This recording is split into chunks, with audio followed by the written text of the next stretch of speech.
2004 December மாதம் 26 ஏற்பட்ட tsunami தாக்குதல் யாவருக்கும் தெரியும். இந்திய பெருங்கடலில் ஏற்பட்ட தாக்கம் பெருத்த அழிவை ஏற்படுத்திவிட்டது.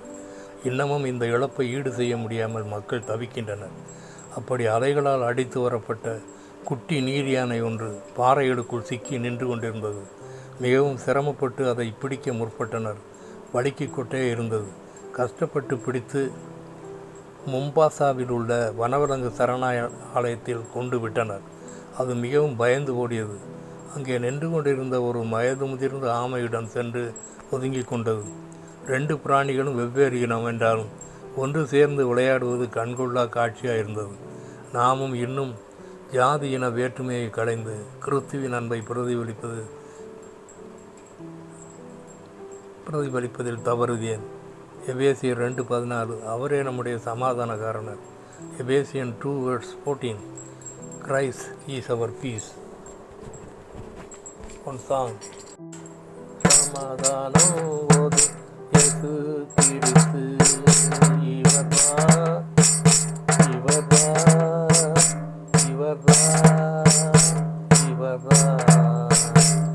மெய்யாகவே மெய்யாவும் நம்மை நாடி கிருபை சூடினாரே. சமாதானம் ஓதும் இயேசு கிறிஸ்து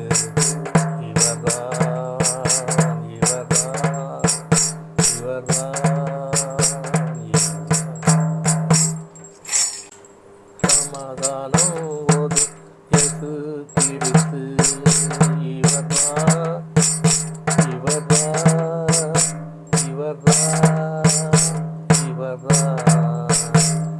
மெய்யாகவே மெய்யாவும் நம்மை நாடி கிருபை சூடினாரே.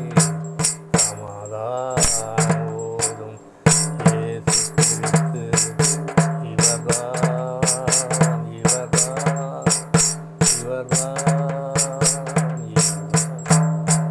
நாடி கிருபை சூடினாரே. சமாதானம் ஓதும் இயேசு கிறிஸ்து